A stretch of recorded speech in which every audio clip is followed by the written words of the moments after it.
নমস্কাৰ, মই স্বপন আৰু আপোনালোকক স্বাগতম জনালোঁ সোণাল মিক্সআপ ইউটিউব চেনেলৰ আন এটা ভিডিঅ'লৈ। আজি মানে কেম্পত আহিলোঁ। আজি মানে সদায় আহোঁ। মই এটা গাড়ী প্ৰব্লেম দেখাম আপোনালোকক। মাতি আছে গাড়ীটো বোলে DEF পোৱা নাই, ব্লু ৱেল বুলি কয় এনেকৈ। তো কি প্ৰব্লেম আছে চাম, আপোনালোককো দেখাই আছোঁ দেই। গাড়ীখন আছে এই ৰাস্তাত, এতিয়া এই কেম্পলৈ আনিব, ইয়াতে খুলি মেলি চাব লাগিব কি প্ৰব্লেম আছে। আমাৰ গাড়ীখন আহি পালে, ইয়াত ৰখাব। এখন 10 চকাৰ কি প্ৰব্লেম আছে দেখাইছোঁ আপোনালোকক। আৰু সৰু সুৰা প্ৰব্লেম হ'লেতো কেনেকৈ ঠিক কৰিব পাৰি, কিছুমান প্ৰব্লেম থাকিলে ড্ৰাইভাৰে নিজেও ঠিক কৰিব পাৰি, চাব পাৰি। অলপ আইডিয়া হ'ব, আপোনালোকে চাই থাকিব। যোনে যোনে গাড়ী চলায় বা এইটো লাইনত কাম কৰে, গাড়ী লাইনত, তো ছফ্টৱেৰ লগাই চাব লাগিব আৰু। এইবিলাক চেক ইঞ্জিন আহি আছে, ডজিং ফুল, ভিজিট ৱৰ্কশ্বপ, কিবা কিবি এইবিলাক আহি আছে। একো প্ৰব্লেম নাথাকিলে এইবিলাক একো নাথাকে মানে। এই চেক ইঞ্জিন, ডজিং ফুল, আমি ছফ্টৱেৰটো লগালোঁ বা মোবাইলত চাব লাগিব কানেক্ট কৰি কেনে কি প্ৰব্লেম আছে গম পাই যাম।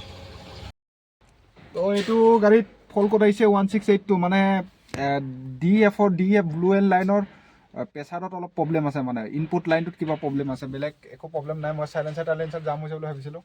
তো ছফ্টৱেৰটো লগোৱাৰ পিছত গম পাইছোঁ। তো আমি চাম, চাইলেঞ্চাৰৰ কভাৰটো খুলি আছে আদিল দাই, তাৰপিছত বাকীখিনি দেখা যাব। এইটো কভাৰটো খুলি আছে, ডজিং কৰাই চাব লাগিব। মোবাইলটো চাৰ্জ নাই মোৰ বেছি। কভাৰটো খুলি আছে, ইয়াৰ ভিতৰতে ডজিং মটৰটো আছে, মানে ডজিং ইনজেক্টৰটো। ইনপুট লাইনতে প্ৰব্লেম আছে ক'ৰবাত, মানে মেইন টেংকিৰ পৰা ব্লু ৱেল অহা মেইন পাইপডালত ক'ৰবাত প্ৰব্লেম আছে। ব্লু ৱেলৰ প্ৰেছাৰ মানে হেৰি কৰিব পৰা নাই, এই ডজিং কৰিব পৰা নাই, মানে প্ৰেছাৰটো দিব পৰা নাই। এইটো আমাৰ ব্লু ৱেলৰ টেংকি, আৰু এইটো হ'ল মেইন তাৰ। এইটো ইয়াৰ পৰা যায়, এইটো মটৰটো, আৰু সেইটো ইনজেক্টৰটো।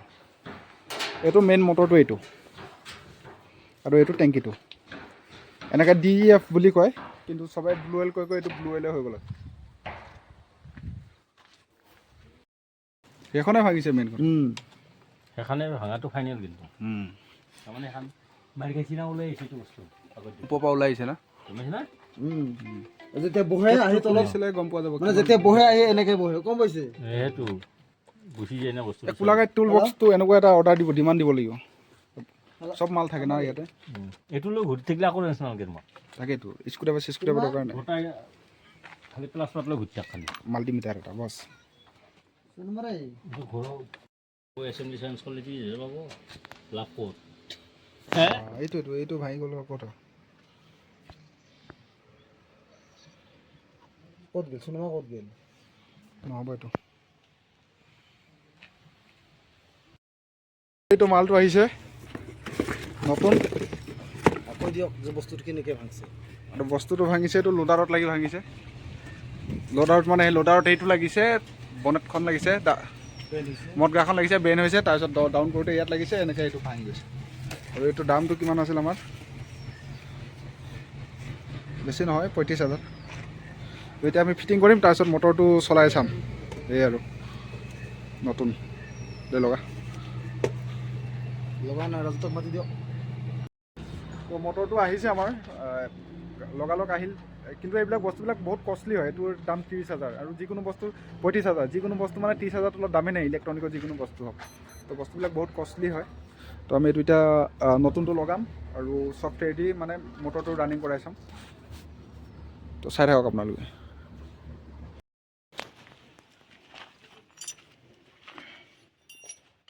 চেলিম দাসত পোৱা যাব না, এনেকুৱা 6-2 লাখ কৰি কেনে ইয়াৰ পৰা আনিব লাগিব। তাতে যাম না ছাৰ, গাড়ী লৈ তাত গ'লেই হ'ল। তাতে চিলিণ্ডাৰ আছে, তাতে সেইটো তাতে ওলাব লাগিব ন আচাৰামতে, গম পাইছে?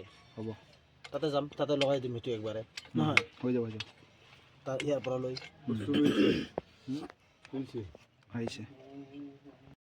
মটৰটো লগাই দিয়াৰ পিছত পূৰা ধুনীয়াকৈ ডজিং কৰিছে ইয়াত। আৰু এইফালে মটৰটো দেখাই দি আছোঁ।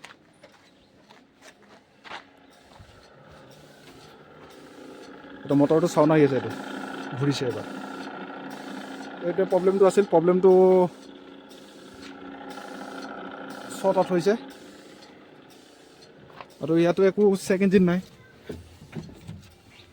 আগতে যেনেকৈ মানে এচিয়াৰ চিষ্টেম কিবা কিবি আছিল তো ইয়াতে মানে একো চেক ইঞ্জিন নাই চাব পাৰি ষ্টাৰ্ট দিলেতো সেই অ'কে হৈ যাব প্ৰব্লেমটো ঠিক হৈ গ'ল টেনশ্যন নাই এইবাৰ